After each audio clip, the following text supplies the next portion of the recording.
The idea is you have to understand at every interaction with that investor what you're trying to optimize for. So if you're mailing a pitch deck, you're trying to optimize for a phone call or a return email or something. You know what I mean? If you go in with a pitch deck and you have a 5-minute pitch, you're trying to optimize for a half-hour meeting. That's what you're trying to do. You're not trying to get the deal just in. No, only in stupid TV shows do we say we're in after 6 minutes, if you know what I mean, right? Hi everyone, I'm Rohit Bhargava and you are listening to episode 161 of the Startup Playbook podcast, a weekly series where I sit down with successful tech founders, investors and operators to unpack their journey, lessons and insights to help current and future entrepreneurs. The voice that you heard a little bit earlier was that of Steve Baxter, the co-founder and partner at TEN13 VC and our guest for this episode. Now, many of you will already be familiar with Steve through his role on TV as a shark on Shark Tank Australia.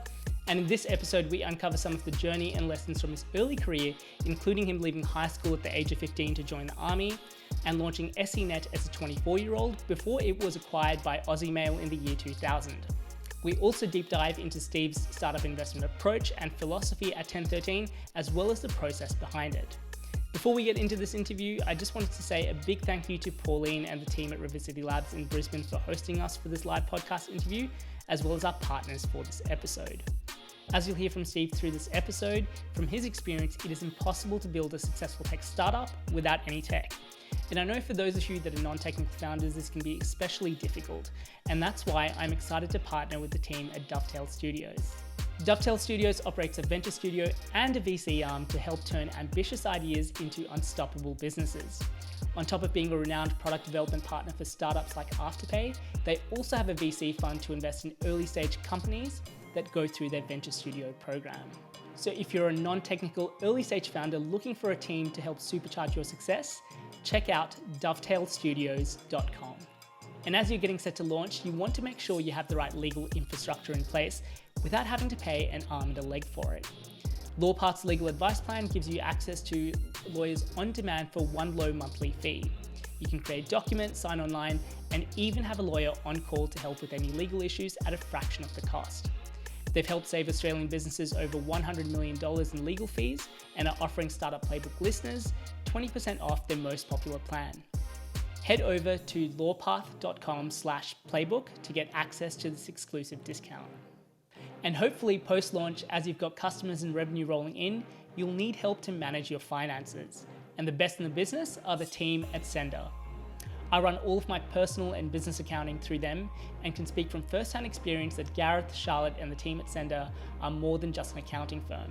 They have a dedicated focus on founders, funders and startups and can help you with everything from managing your taxes and balancing your books to helping with your exit strategy. To find out more, head over to Scendar.com. With that out of the way and without further ado, here is my interview with Steve Baxter. First of all, as Pauline mentioned, spent the last couple of years in lockdown, so it's so great to finally be up in Brisbane and getting to see people face to face. And obviously delighted to have Steve join us for the podcast. Steve, obviously, Pauline just gave a wonderful sort of introduction, but for those listeners that maybe aren't as familiar with your background, do you want to share a little bit about your story and what got you here today? Yeah, thanks for it. It's working, isn't it? Yeah, cool. So I'm a sort of twice-washed telecoms entrepreneur. I started my first business in 1994 in Adelaide from a spare bedroom of a house. It was a dial-up internet service provider. For those young people, is a really slow way to access the internet. We started that business in November in 94. We sold that business in 2000 and moved back to Brisbane. I caught up with an old schoolmate and we started another business in 2001 called Pipe Networks. That started life as a peering point operator, so as a place where internet service providers could meet and exchange and settle traffic in a neutral fashion, and we charged them for the privilege, which was great. We did a lot more in that business. We also did a little bit of data center space, which grew to get a lot of data center space. We built small scale data centers, then built fiber networks, ended up building a submarine cable from Sydney to Guam, which was a lot of fun. Very proud of that business. We fundamentally changed the face of wholesale telecoms in Australia for the best. I left that business in 2008, stayed on the board, went and worked with Google in California for a year.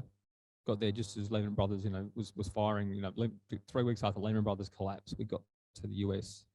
I think the first 2 months we were there, 1 million Americans a month lost their job. It was just an incredible time, to be with a job, I suppose.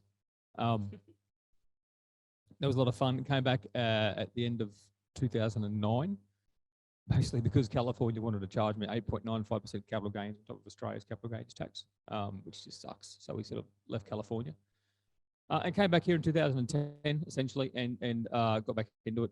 Realised I didn't want to be an entrepreneur again. Started doing a little bit of mentoring. Well, I later discovered the term for what I was doing was mentoring, and then investing. Found myself traveling to Sydney a lot, and I live in Brisbane for a reason. One of those is it's not Sydney. Didn't really like. I shouldn't say that. There was some great infrastructure down there for businesses. There was fish burners. There was tank stream labs. And so I came back and thought, well, I'll just go and find the equivalent in Brisbane and hang around there and find some good deals. And it didn't exist. So there was this horrible thing called iLab out at the inn near the big shopping centre there, Toowoong, whatever it's called. It's a horrible thing. But anyway, this is, university money keeping university projects alive, which sort of sums up Australia's approach to innovation at the federal government level, to be honest. So we're like, how hard can it be? So I thought I'll give it a crack. And we are now in the new River City Labs. The old one's about sort of 400 metres that way. Rented some space, put some desks up, and then, got stuck in and tried to change things. It was a lot. It always is a lot harder, and it was a lot harder, but it was a lot of fun. Obviously you've had such an incredible career to date, and there's so many things that I want to dive into, but just going back, doing research for this interview, I was sort of surprised to learn that you got started by leaving high school at 15 and joining the army. One of my co-founders, the business that I was telling you about that I started a couple of years ago called Stage Label, he was an army reservist, I believe, and I still remember a conversation that we had in terms of the discipline and just kind of some of the learnings that he took from his time there. I'm just really curious in terms of your experience in the army. What are some of the things that you sort of took away from that you were then able to apply in both your business or kind of investing? I get this question a lot, and I don't quite know how to answer it.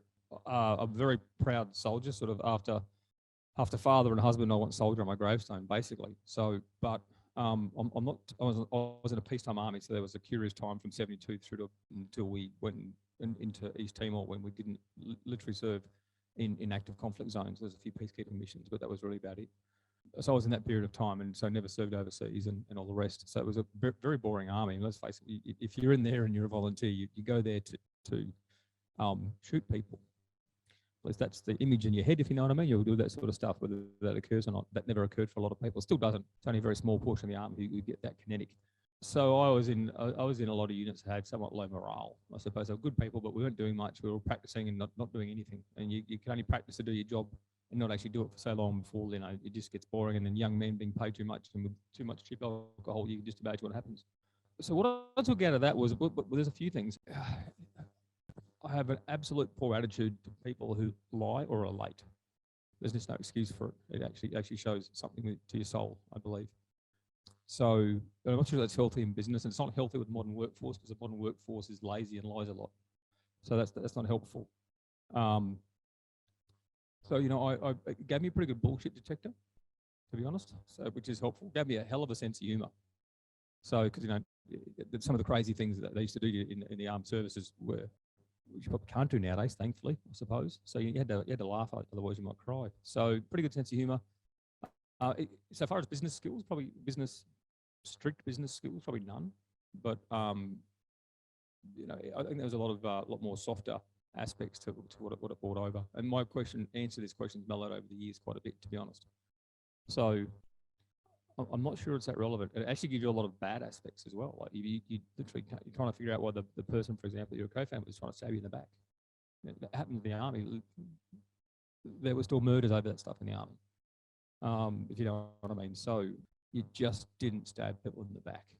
So, and what happens in business, it's sort of like a trade of business. So there's some behaviours that were hard to understand and cause a lot of confusion, I suppose. And you end up placing a lot of trust in people you probably shouldn't have at the same time. So it probably brought more problems, but I think I had the ability to spot them, which is a bloody long answer.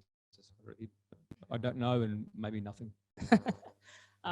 Well, I mean, just fascinating to kind of hear about your experience during that time as well. A little bit of a spoiler alert for those people that listen to the podcast. So I did an interview that's coming out in a couple of weeks with someone who started their business in the early 2000s and sold around that same time period. And we were talking about, the very different business landscape at that time. And, he mentioned that, even trying to get people to pay by credit cards at that time was a bit of a challenge and kind of are really difficult to build that trust factor.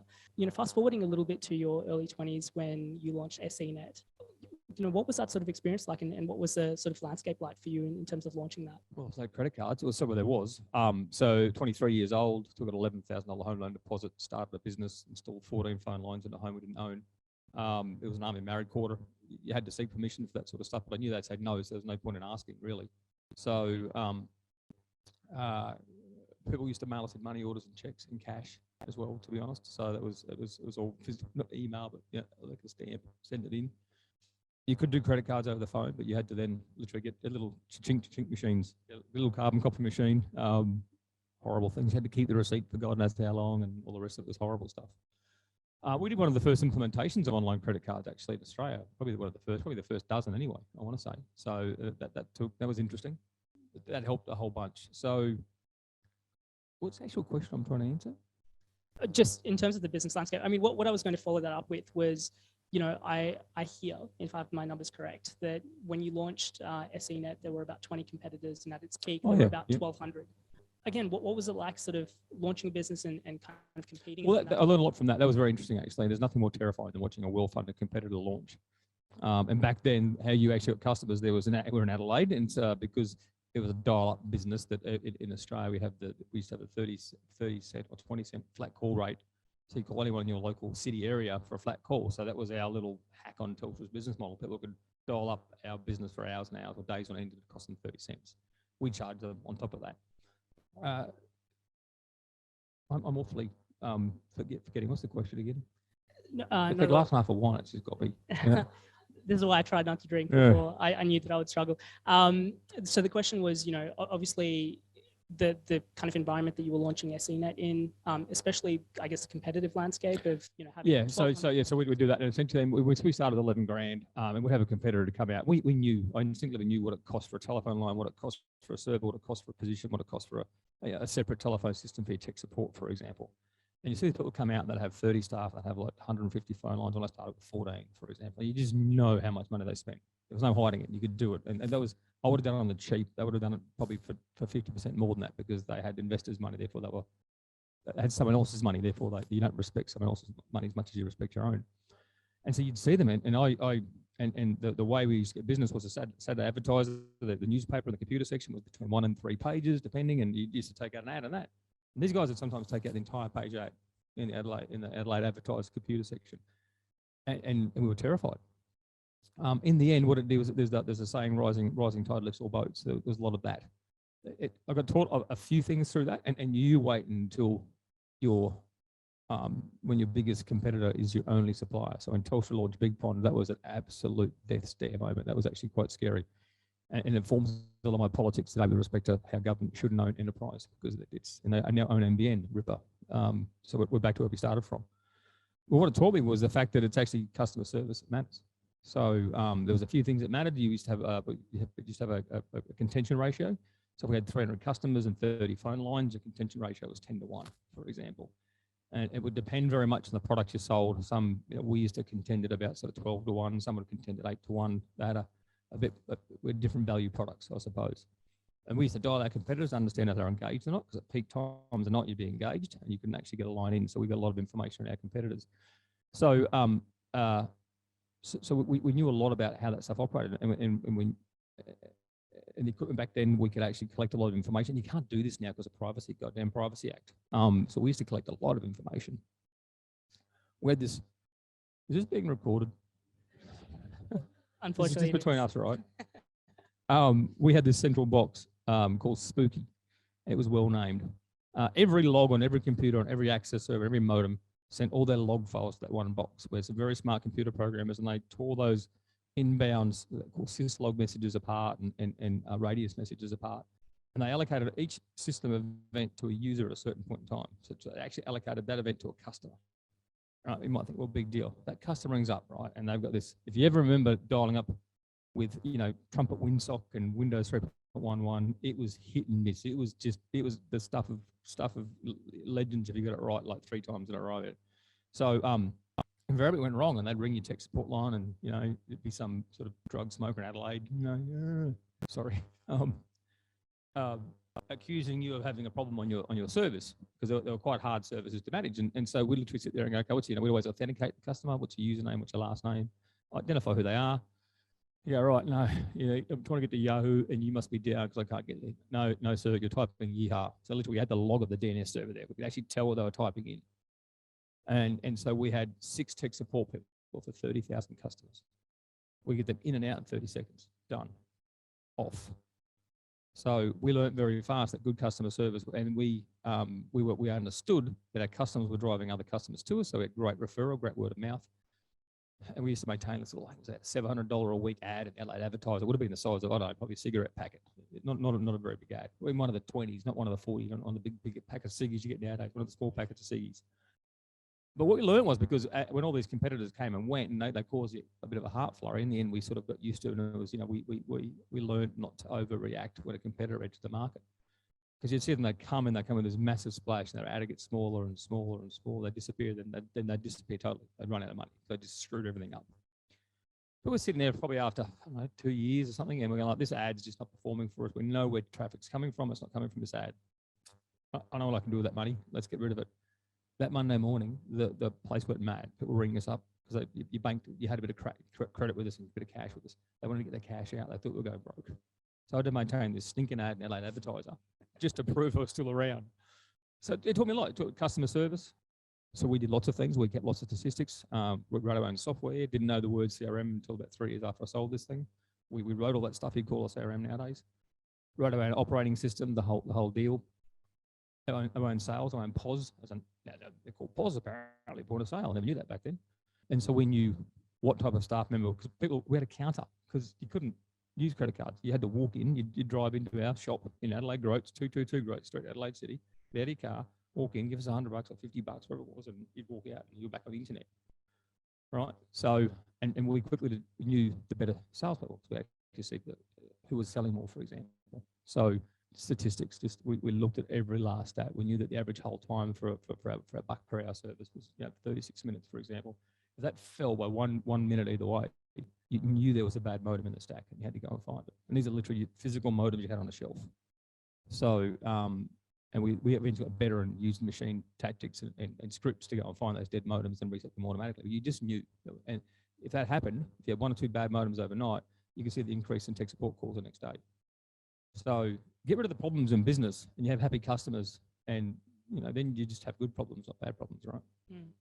Just one thing that I want to pick up on is, you're mentioning that there were a lot of competitors that were a lot more capitalized than you were off the back of that. And obviously, that is really challenging as from a founder perspective, but I can also imagine for a lot of your team, that must have been really hard as well to see other competitors doing the same thing with a lot more capital and wondering whether your business was going to be, around for over the long term. How do you, I guess, kind of imbue your team with confidence or kind of build up that culture? We're a pretty young team. So one thing about the Army was the fact that it's a pretty tribal organisation and you have a lot of camaraderie. And so we built that with our team. So it was we used to take a piss every Friday night. It's probably the easiest way. We used to call it it started out as first Friday of the month drinks, ended up being first Friday of the week drinks, essentially. And they were young and we just probably can't do it nowadays either, but we just got them sloshed, gave them good food and stuff, and we just built a really strong culture. I think we only fired 3 of them. Out of the peak, we had 55 staff and probably about 80 in total. Some left naturally, as you can imagine. We probably only fired 3 of them.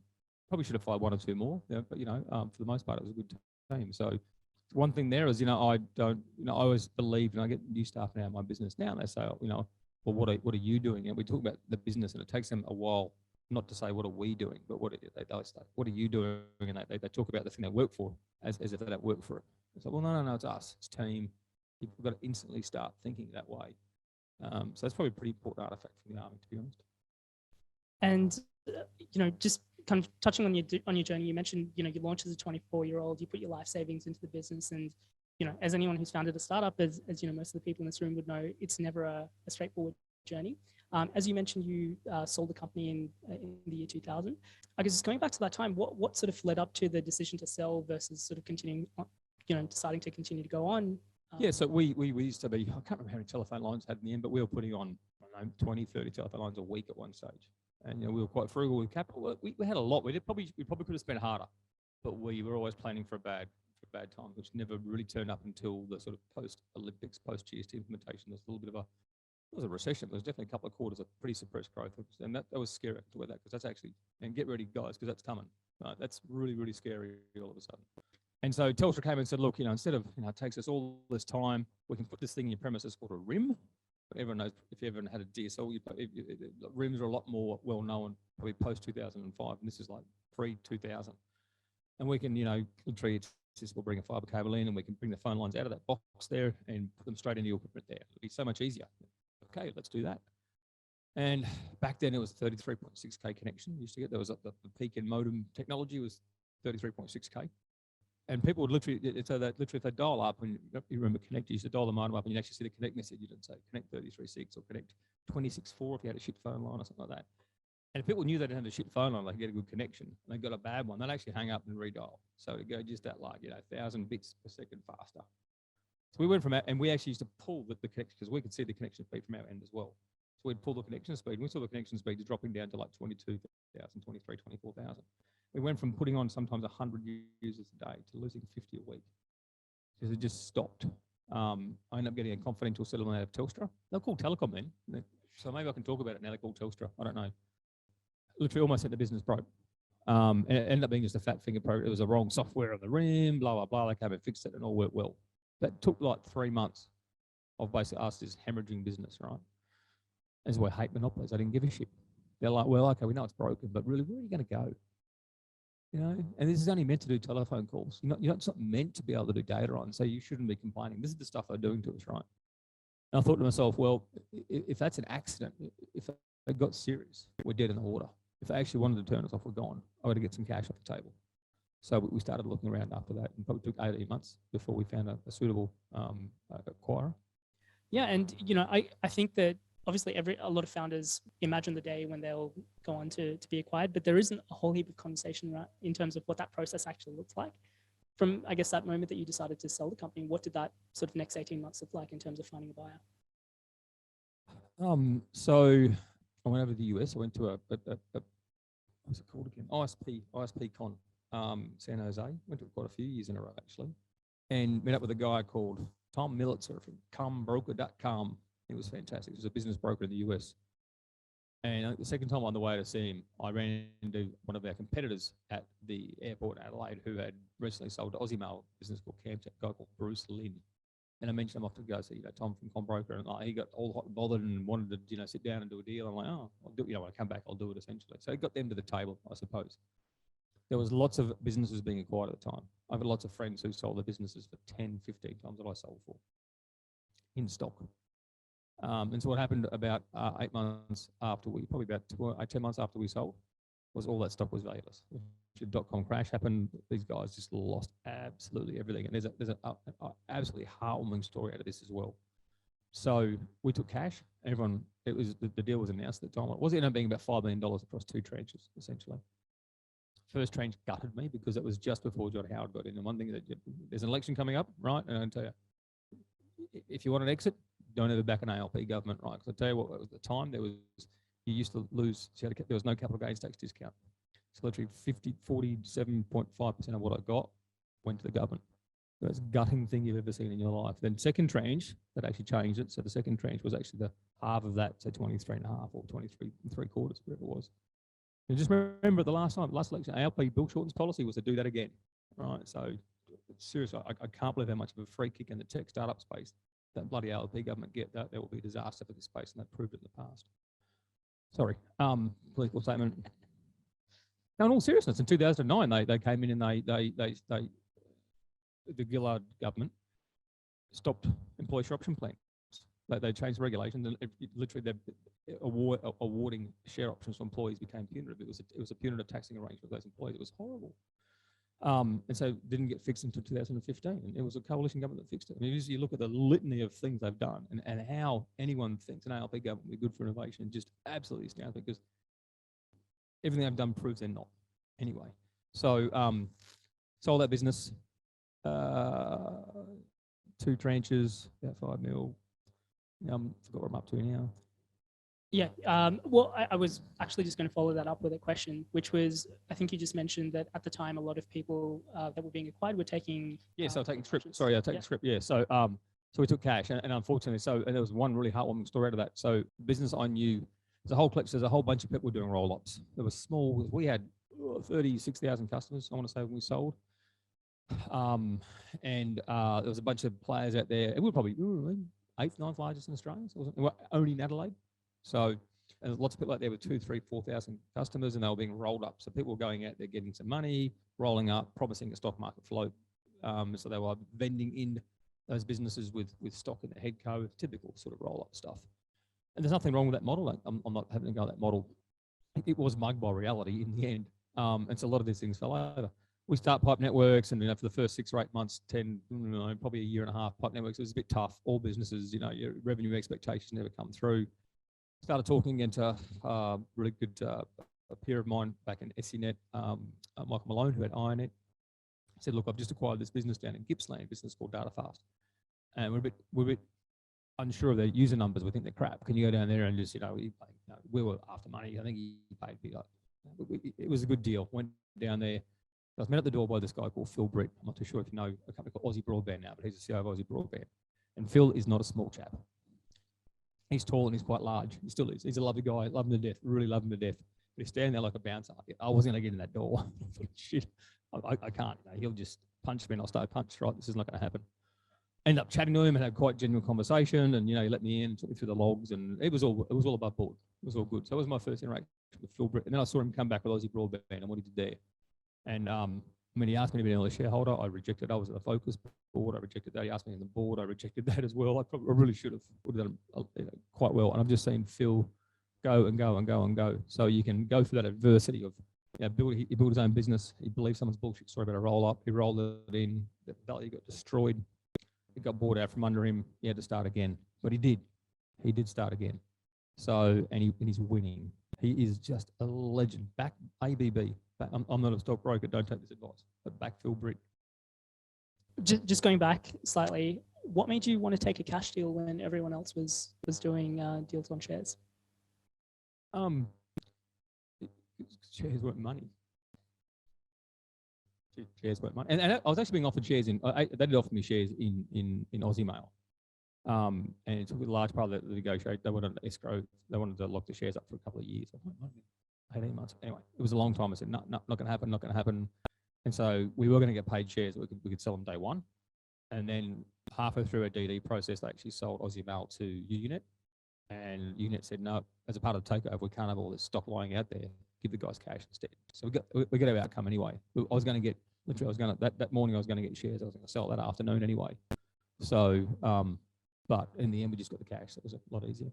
Yeah. And obviously, you kind of touched on backing Phil as a founder. Curious to know what your sort of experience, your own experience as a founder. I never backed Phil. I think you should back people like Phil, is what I'm saying. Yeah. Yeah. But I guess based on your own experience over the last sort of 20, 25 years as a founder and as an entrepreneur, how has that sort of shaped what you look for in founders when you invest in companies? Ultimately, you've got to be able to do what you say. So you have to have the tech skills. In your founding team, you have to have the tech skills. And if you don't, stop. Go get the tech skills or just please stop. It won't work. And I'll put a dozen carriages of champagne on it. It won't work. So to me, you've got to be capable. And then after you're capable, there's no point being, voracious and, ambitious and tenacious if you're not capable, because otherwise you're just going to get stood on. So you've got to be capable. Then you've got to have that grit, that determination. When I say capable, to me it rolls in so much. It's not just technical stuff. It's okay, it's technical, but it's also the fact that you know that there's a market that you can make, create, sell. So to me, the tech and the market sort of cross over, because a smart person, won't push a shit business for too long, or they'll change it until they actually find and pivot their way into that niche that gives them the leverage they need. So you've just got to be capable. Nothing worse than an incapable person. Oftentimes for very early stage founders, especially if they're starting a company for the first time, they probably don't have the track record there to kind of prove their capability. They potentially don't have the revenue or the usage numbers there. So the traditional markers that investors would be able to see and sort of tick off on. What are things that early stage first time founders can demonstrate to you as an investor that would demonstrate capability and someone that you can trust? Build a business. I never had that before. I never had an investor. Is what gets, it's seeking investment's really hard. And if you have a current business that's running, it's one of the most value destructive things that you'll do. Because while you're not selling your widget or your service or your thing, you're trying to sell your equity, because raising money is a sales process, right? And while you're not focused on that, the sales over here will only get worse. So as you're talking to investors and you're trying to convince them to pay money for your equity, they're looking at what the equity reflects, which is your business, and it's getting worse day on day. So, and if you do raise the money, you've still got to sell to a customer. Sell to a customer first. That might sound easy. Hell, we put away a small home loan deposit and risk that. You can get an Amex card on like 30 or 60 days interest free, for God's sakes, if you know what I mean. And when we started our second business, to get a mail system for 15 staff used to be like, back in those dollars, in those days, it was 350 grand. Now it's what, $12 a month for Outlook or Office or Gmail or some freebie thing, if you know what I mean. Like literally the bar to start a business nowadays is so low. If you can't do that, it actually points to you not being capable. So start something. You need to build something. There's no point coming and pitching me an idea or something along those lines that hasn't been built, because I'm most likely not your customer. Where's the chap with the home loan stuff? I'm definitely your customer. That was it. I haven't had a home loan since '97, so it was a bit of a dull pitch to me. It might be great, don't get me wrong, but I've just got no idea what I was looking at. But build it, because I'm not going to have you. Most likely that investor's not your customer, whatever it is. I'll be shocked if the investor's your customer. They don't get a say. The guy gets to say is the person who puts a hand in here, pulls this out, and buys whatever you're selling. That's the person who gets to say it. If you've got like X many of those, you've built it, and you've actually got some revenue traction. You've actually answered 93 out of 100 of the investors' questions right there. So you can build it. People want it. They're going to pay for it. You could argue about the profitability, but some things take a while to get profitable. So a lot of investors don't care. So capable, build it. And speaking of investment as well, so I know that you've been investing through transition level investments, and recently, I think it was about last year or 2 years ago, you launched TEN13. TEN13, yeah, back in October 19, yes. Yeah. For the benefit of the founders that are listening, that are potentially sort of looking at raising capital and have those revenue markers in place, how does TEN13 work? We're a highly aligned syndicate investment platform. It started as essentially a team that helped my family invest money. So we had, before TEN13, we had, I want to say, I can't remember, I'll call it 30 investments. I've got no idea. I can't recall. We've got 62 or something now. And that team helped me do the due diligence and understand the deals and get in and actually make these investments over time, which was doing quite well. I mean, we returned about 3 times the cash we'd actually invested. So, it was a pretty good gig. We found over time that where we usually started investing, which is a seed round, back in sort of 18, 19, seed rounds were maybe $800,000 in total. We bought a $300,000 check. 300 out of 800, you're sort of a pretty cool guy. Seed rounds really quickly, and I think for good reasons, moved to like $1.5–2 million, even more. We've seen seed rounds at $10 million. With a $300,000 check, they don't really give a shit about you, if you know what I mean. So it's really hard to get into a deal, and if you do get into the deal, it's really hard to actually set the terms and actually have a meaningful impact and effect on the deal as it happens. So we thought, well, what do we do? Do I invest more? And I have a portfolio approach, and so I didn't want to allocate more capital to this, and I wanted to have a wide enough, about 10 new investments every year was what we were aiming for. So we had the choice of either running a fund. I didn't want to be responsible for someone else's money, to be quite honest. Or the other option was a syndicate model. So whereby we actually would go out to the startup, we'd find a great startup, they were raising, $10 million. We'd say, great, we'll have 2. I'll put up 400, for example, and put the other 1.6 out to the syndicate. So why it's highly aligned is that I put a $400,000 check out of 2 million. A lot of these VC funds, the legends you read about leading them, would be lucky to have 1% of their capital in a deal. Right, so be very, very careful about people being heroes with someone else's money. I'm not saying they're not good investors, but just be aware of what they are. Right, they're playing the casino with someone else's chips. And so we put the rest of that. So we do a couple of things. We guarantee to the startup. So I say to the startup, look, I'm good for the whole 2 mil. So we assess the risk and I underwrite the deal. So there's no syndicate risk to the startup at all. And then we do the DD. On one deal, we did 260 hours of DD before we actually executed it, before we actually put the deal out, let alone executed it. So then we build a memo, we take allocations, we have an email-based system, about to be a web-based system. We take allocations and then, do all the deal docs and, send out statements and completion notices and all that sort of stuff, and then updates as it goes along. And we see about 100 deals a month, 120. I think we saw April's going to be down. April is a productivity hellhole, Easter and public holidays and all the rest of it. But I think March was about 120 deals we saw in March. I'm on the investment committee. I have a team. We have a deal team there. So we're now 10, trying to be 15. I think we've got 4 of those are actually hired. And 3 at the moment, about to be 5 are in the deal team. So they literally process deals, understand, find, and do deals. We have 2 people in investor relations. We have 520 investors. We have 3 in operations who deal with financial control, financial matters, closing deals, paperwork, for want of a better term. We have 2 techies, myself, don't know what I do, and we have a marketing role in there as well. I've actually missed someone, I can't remember who it is, but they'll forgive me. So we have a big team we bring, and we actually walk the walk. So a lot of firms will sort of say, we bring more than money, which is good, and they probably do to an extent, but how much more do they bring than money? We bring up to 520 investors. And so we actually also have a system internally called Radar. Everything's very aviation related. Look up these terms, or Radar's an easy one. Look up TEN13 and see if you can figure out what it means. Where we actually have a system that allows, in a very controlled manner, in a very non-spammy manner, to actually link up the investors in a portfolio company with the founders. So based on, we expose the investors in the company to the founders, and they say, I want to make this person, this person, this person. Then we do the three-way exchange. We do want to make it spammy. So we actually do drive that value of our syndicate back into our portfolio companies. So that's we think that's pretty cool. We have 4 deals underway at the moment. So I think it's about $72 or $5 million under management that we've actually raised for in 43 rounds across 31 companies. Yeah, wow. And yeah, just having a look at your website as well, I think through TEN13 you did 2 deals in 2019, 8 in 2020 and 14. So technically, we started in October 19, and I opened the doors, and there was like, this is nothing happened. We had all these deals ready, and none were getting done, and I'm a bit of an old-fashioned business person. One of my sayings I use a lot is that between Melbourne Cup Day and Australia Day, nothing happens. So don't plan anything big, because everyone's either pissed or on holidays or something, right? So yes, we closed 2 in 19, but we did 4 deals in the 10 days before Christmas in 19. So we had to launch all those in 10 days. So that's when they land. We don't get to control the time frame. When the startup's ready, they want to raise money, and you've got to go.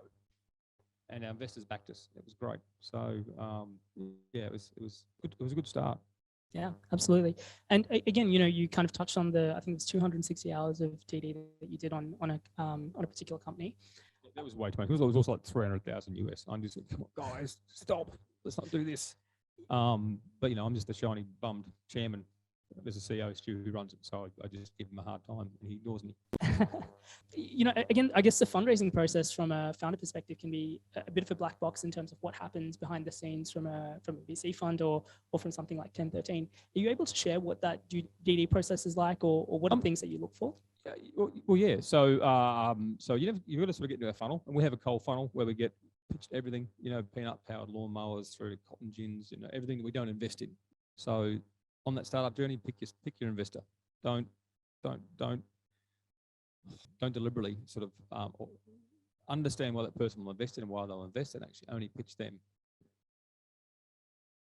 Adjunct to that, pick someone outside that set and use them to practice on, that you're not going to burn your opportunity. So you find a wood duck and practice pitch on them to some degree. But for the most part, just run it like a serious process. Maybe get a bit of CRM, use some software, a spreadsheet, line them up, understand what stage you're at, what have they said, and so where you're going to go next. So the idea is you have to understand at every interaction with that investor what you're trying to optimize for. So if you're mailing a pitch deck, you're trying to optimize for a phone call or a return email or something. You know what I mean? If you go in with a pitch deck and you have a 5-minute pitch, you're trying to optimize for a half-hour meeting. That's what you're trying to do. You're not trying to get the deal just then. No, only in stupid TV shows do we say we're in after 6 minutes, if you know what I mean, right? So And even there, the average pitch went for like an hour and 10 minutes. So, it's very rare. It's ever very fast. So what are you optimizing for? Okay, I need a meeting. Okay, I've met the junior person. That's great. Now I need to, I want to try and get two of the people in the next meeting. So what are you going to do there? So what is it you expose? So you've selected the right investor. You've gotten through the front door. You've pitched the people. At some point, it's going to go to maybe there'll be a meeting of the partners. So you'll be in a meeting with the senior elements of that crew there, if you know what I mean. And that's where you've got to have game face on, I suppose. It's always best to make yourself investment ready at any stage. I don't know. It's a bad answer, but I can find out, or we don't quite do it that way, whatever it might be. But you have to sound like you know what you're doing. I tell my kids, confidence just does everything. You just be confident. No, you don't know. Just stick your chin up, your chest out, and sound like you do. And they're probably going to believe you, right? So don't lie, but at least sound confident. So that stage there. Then what we do, we have a checklist we go through. So we said, okay, right, we'll take this. We have some things that my family won't invest in. We're pretty mercenary, we do most things, but I don't like online gambling, for example, other bits and pieces on a banner. I just don't like it. So we make sure it doesn't get through. We put it through those filters. It comes to an investment committee meeting, so the team whittle it down. We have a certain return. So the team analyse the market, analyse what they're doing, try to understand and we see a lot of deals, with a lot of overseas deals. So we see overseas comparables. So we try and estimate what we can get a return from, and we're optimizing for outsized returns. We're optimizing for return in the dozens, if not hundreds of times for the money in early rounds. So can we see that? Well, this could be a great business. Could grow from a $1 million valuation to a $10 million valuation in 10 years, and that's a great outcome, right? But if it doesn't go from 1 mil to $1 billion in 10 years, we're not going to bother with it. So that's the real difference there. So we have to understand it can actually grow that fast, and this team can do that.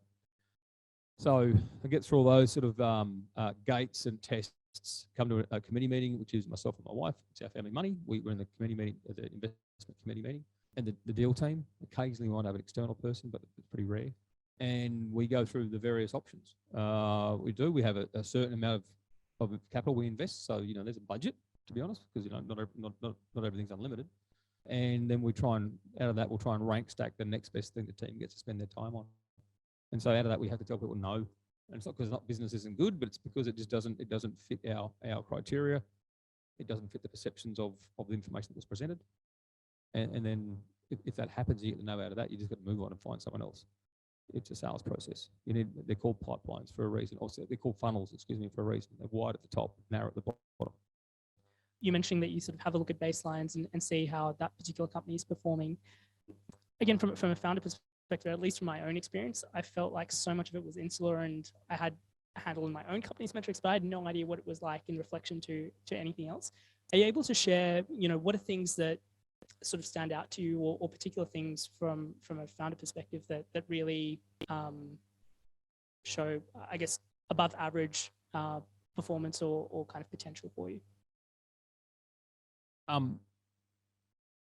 Well, I can tell you the teams that have impressed us the most because of that, right? So there used to be one that used to sit over there where Lucho's now sitting, Sightsee, business called ClipChamp, who recently did an exit. I'd love to mention the numbers on, but Microsoft will sue me the next year. So we invested in those guys in 2017, and they were acquired in 21 last year. And they had a vision that they had very capable team, very capable technical team, all Germans, so they were so precise and mechanical, lovely people, don't get me wrong. But they just knew their shit. They literally, and they had thought about it. They used a lot of data. So it was a very, very capable team, very, very strong in that respect. And they knew what they were trying to do. They actually understood their market. Very similar vein, another Brisbane-based company, Go1 out at Logan. They pivoted their approach when I first invested. My God, they pivoted quite a bit. But they always knew what they were doing. They steered themselves with data. Hyper intelligent young men. I think there was 3 Rhodes Scholars there, and 2 Rhodes Scholars, a doctor and a lawyer. It's like a joke, isn't it? Walk into a bar. And it was always about, it wasn't, I suppose, they didn't reframe the world for their idea of things. They always looked at the data, understood, and then took that very evidence-based approach on things, if you know what I mean. It's when you try and jam the world into you've built your widget and you're trying to jam the world into how your widget works. They're tells, to be honest. So The other thing is we get a bit lazy, I suppose, in this job, because we see a lot of deals, and we've seen a lot of deals over the years, and we just know, you get a gut that doesn't work. You think, yeah, it's just, or you've seen like 20 of those things, none of them worked, none have gone very far. Do you know there's something systemic in that sector? There's a large competitor, or it's just the market. The market strata on these things is, you know, it's shocking when you get into a lot of these spaces, and online education, corporate education space go one's in.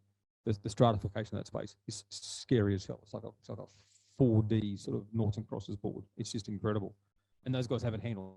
They know the path they're taking through that space.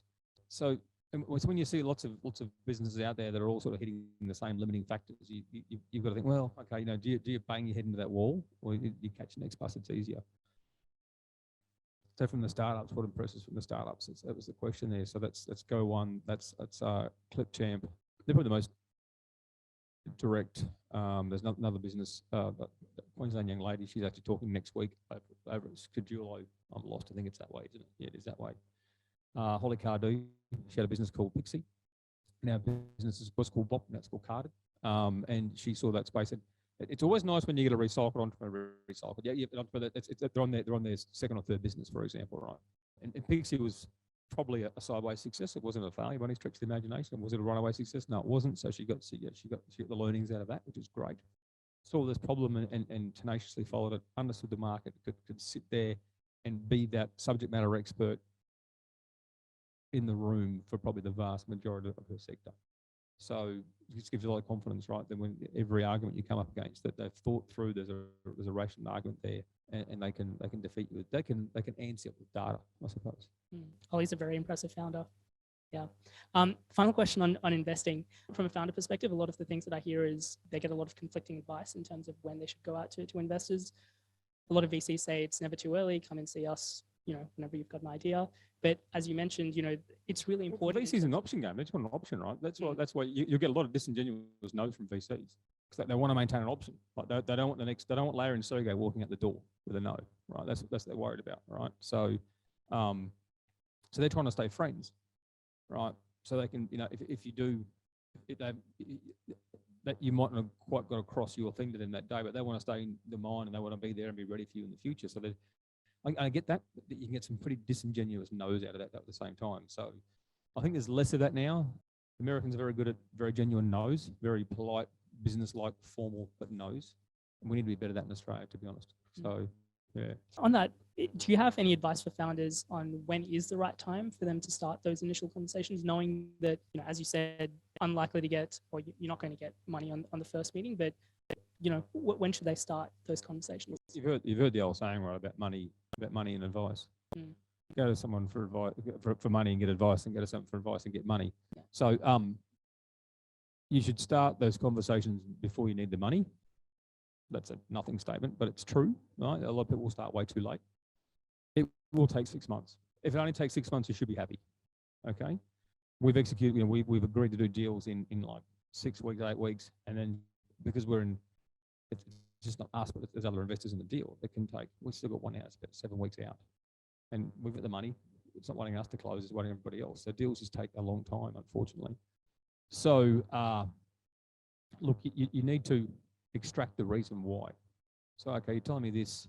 So if you're getting the no, you need to extract the reason why. But your question is when's the right time? So before you need it, we've covered that bit off, which is sort of a nothing statement, just buy me time to think. So the best idea is to I suppose, let's say you bootstrap yourself, you're there 6-12 months out from actually needing money and expanding, then you need to be having conversations on a constant basis, catching up with the right people. You're sitting down with that sort of 15 minute, half hour coffee chat, letting them know how you're going, getting that advice, if you know what I mean, which is how I started to Go One. I didn't start with investment. It was like 4 smart kids at Logan. You can say all sorts of bad things. There's no, really? 4 smart kids at Logan? That's terrible. You know, I come from the Bay Area. We're all sort of, you know, anyway. So, and so I just started being their friend. And so the day they needed money, I was there. So that's, I suppose that was my investment strategy with those guys. And there's all sorts of rules, and the rules have been pretty well blown away by the activity in the last 2 years, which has now come off because of the activity in the last sort of 3 months at the same time. The last 2 years, you know, you're seeing in Web3 space in the valley, you're seeing like, you know, zero revenue, post idea 3 product companies, raising $3 million seed on $120 million valuations, and which is just, it's crap. I think it's all just, there's a few Bitcoin billionaires that are just really pumping things up.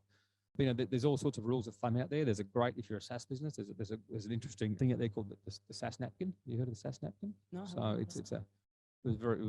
was a German VC. Can't remember the chap's name now. He wrote the SaaS napkin, the valuation of SaaS companies at various stages, and on the back of a napkin.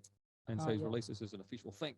So he releases every year. There's a new SaaS napkin comes out. It has the new sort of 6 quadrants type thing, or six sort of squares, and depending on your revenue run rate, what you valued at, for example. So there's all these sorts of rules of thumb. So the reality is that you've got to demonstrate certain things to investors. You need to demonstrate, the various stages of your business. Having a product's a good idea, right? Having product market fit's interesting, if you know what I mean. Are you entering new markets? My advice to all Australian businesses is that if you have a product that's truly globally applicable, and I say truly because a lot of people get that wrong, get out of Australia as fast as you can. Spend 1 week planning going to the US, no longer, because you could spend 1 week planning and you'll stuff it up. You spend 5 months planning, you'll stuff it up. You'll have 3 cracks. So the faster you start in that first crack, the better off you'll be, because you'll have that time in the middle. Right, you're going to need some patient investors for that sort of activity. So don't delay, get into the market. And it's these decision points, I suppose, that come down to the various races. Are you going to, so you've proved your product market fit in Australia. I'm going to take that to the US. Curiously, an Australian investor will back that. A US investor won't back that. They'll say, no, I want to see you get product market fit over here. We see that all the time, to be honest. So I've no real answer, because there's no cookie cutter answer. Before I came, I had a phone call from a chap, and he wanted to know what should be the standard uplift in a business going from Series A to Series B. Should investors expect 10 times the valuation? I'm like, what? I mean, how is that even? Where does your brain go to get there? Oh God, I hope he's not watching. And so the best thing you do is find comparables. So you look at, there's a bunch of databases out there, be it Crunchbase and God knows what else. There's valuation information. There's articles out there when you understand the growth path. So you can see some analogs, and people sort of say, well, why are you value this? And say, well, SurveyMonkey did this and this and this, and we think we're that trajectory. If we can get there, we're that. So there's at least an analog you can actually benchmark yourself against. Speaking of resources, I'm going to draw a very long thread onto this. Obviously, we're here today doing this interview at River City Labs, a space that you started 10 years ago. I've had the good fortune of working with Pauline over the last couple of years with AWS, and it's absolutely incredible what Pauline and the rest of the team at River City Labs is doing for the ecosystem. But I guess from your perspective, what made you want to start this space 10 years ago? I think I was mad. It seemed easy. It was like, well, office space, desks, that's all going to work. Who doesn't want cheap office space? It turned out everybody didn't want cheap office space. It was really hard. Brisbane was a town that had far better traffic than Sydney and Melbourne. Everyone had a third and fourth bedroom that they repurposed into an office. So there wasn't a requirement for it. We weren't living in these shitty little terrace houses in Sydney. So there wasn't the same demographic requirement for it. So we pivoted pretty hard about what do we do then. And then I brought a lady on to help me, Peter Ellis. I want to say you were her predecessor. That's right. Yeah, cool. Is that right? And she sort of said, well, it's about events and it's about community. And it was, and that was still hard. I think we had like 17,000 people through the door in the 6 years I owned it or something. It was, it was a lot of people. We did everything from half-hour events to 3-day events. And one thing I learned from that is, you can't engineer conviviality. You get people in a room and get them ginned up with a bit of pizza, and they'll start talking to each other, and they'll make connections, a bit of content to drag people there. And if you're trying to force that, then you're probably in trouble. Yeah. And final question for me before I know that you've got to run. We've got a little bit of time, but we might open up to a couple of audience questions. But final question for me, kind of along similar themes, the work that you've done with Startup Catalyst, absolutely amazing. 8 years now, I think Pauline mentioned.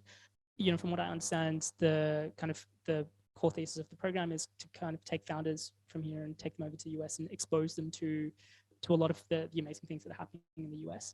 How important is that exposure piece? And I guess what are some of the most important takeaways that you think that people that go through that program get?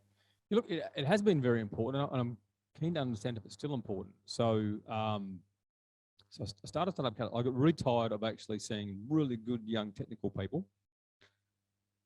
And we need young people. and I don't really care if you're old, if you're older than 21. So let's everyone just get over that for a second, okay? And they would finish their degrees, whatever they were doing, and they would then go and get a job at the bank or the public service and literally get lost, right? Or worse, the university would stick a claw into them, do some lecturing or something like that, and they could never leave the sphere of that money. I thought, how do I change that? No, I did in the usual sort of way, my usual sort of cranky day way. I sort of did a bit of shouting, and that didn't work. So I thought what I'll do is we'll run this thing called Startup Catalyst, and we're going to take 20 kids over to the US for 2 weeks. And take them on tours of Google and Twitter and Facebook and meet all these amazing sort of technical people. Just leave them in a coffee shop for 2 hours and listen to the startup conversations happening in the valley, for example, and see what happens. We had a very some great help with Riversity Lab selecting those people like Colin Kinner, Peter Laurie assisted there. I think Aaron came along on the second one, not the first one, and that went well. I didn't go on the first one. I got asked to sort of somewhat luckily go on Shark Tank, so I sort of missed the first one. And so, but I did do the second. We call it Future Founders in the end. We're Future Founders, and remember that very well because on the way over, I had one of those dreadful business class accidents. So got there with a broken finger from the aircraft. It was charming, but I broke that finger there, and I'm on a trade mission where we shake our hands about 47,000 times a day. So yeah, that was a very memorable mission, to be honest. I remember taking a whole bunch of sort of under 25-year-olds over, and they're all smoking marijuana in San Francisco. That was just, I thought I was going to get locked up by parents when I got home. But it was awesome, they went over there and they had their horizons changed, for example. So that's what we need to do. I wanted, my vision was to go and make those kids unemployable. In Australia, they want to start their own businesses. So I'm hoping that's happened. And from that came, I'm not too sure the order these things came in next, but we have, so I won't go in order, we have the ecosystem leaders missions, which is people like Pauline, I suppose, and Aaron led these. They go to Denver and San Francisco and all sorts of places, and they'd run around and have a great time, meet all those sort of different co-working spaces. There was outbound trade missions, something we've done Israel, I want to say. London, I've been on one of the London missions. That's some beer drinking time in London. It's always when there's a cricket match on, which is fantastic. So London Tech Week's awesome. And they also did the investor mission, so I ended up doing a 1-week mission for investors. I got tired of seeing early stage Australian investors break early stage startups with dumb deals. And I try shouting at them as well. And that you really can't shout at rich people. They really don't give a shit about you. So I thought, well, let's take them over and just tell stories in Silicon Valley about how they do business there. And so we've done 2 of those, and we're about to the 3rd one. We've renamed it Jetstream. We're doing it from TEN13. I'm leaving in 2.5 weeks for that. And so how I started was I want to understand whether that's still a thing, because the one thing that the pandemic has done, and the pandemic hasn't done it. It's a stupid government overreach in reaction to the pandemic, in reaction to the pandemic. So with lockdowns, which has enforced the lack of travel, which has enabled the conferencing tools and the bits and pieces to come through. So as a result, a lot of labour has distributed around the world. So we're going over to San Francisco, and I'm reloading all these networks up, and I'm ringing people and ringing people, I'm emailing people. So saying, I'm going to be in San Francisco, let's catch up. And they're like, oh no, I'm in Salt Lake City now, or Hawaii, or a lot of Florida. Texas is huge. They've literally left and have no desire to go back to the valley. So that's really interesting. I would say probably 40% of my contacts are no longer there, which is massive. Even to the point like Facebook, for example. So Facebook was supposed to be back at work on the 1st of May or something. So we were going to go visit the Facebook M&A team. They put that date back to late July. And I'm like, oh, okay, so that's when I found that out. And so we couldn't meet them. Well, so we can't go to the actual Facebook mega complex spaceship building thing.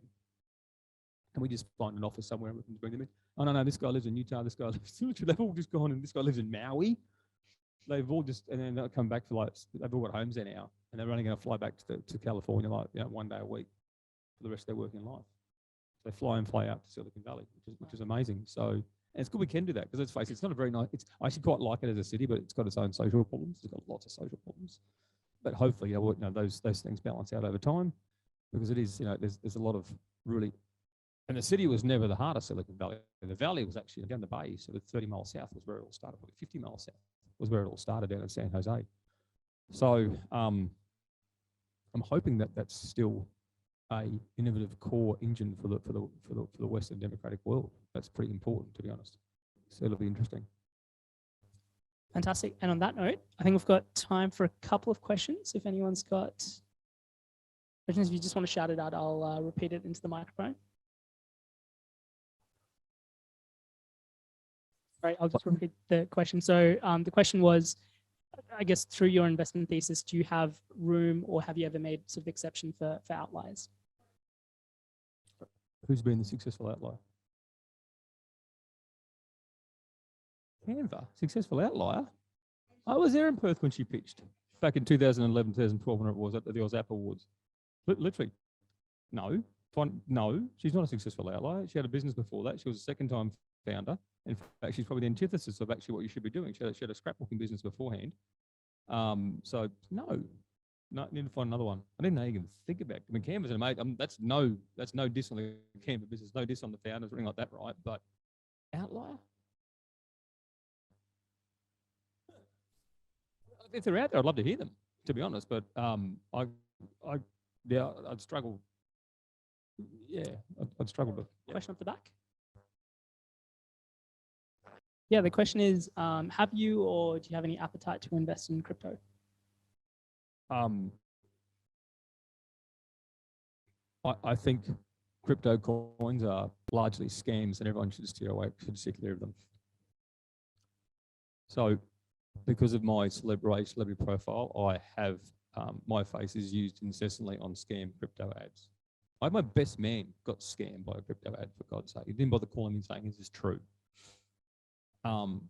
So I will not invest in crypto because so there's differences, right? There's Web3, there's NFT, there's blockchain, there's crypto. Right? There's a lot of nuance, and there's now distributed autonomous organizations, DAO. There's all sorts of acronyms. But for the most part, crypto.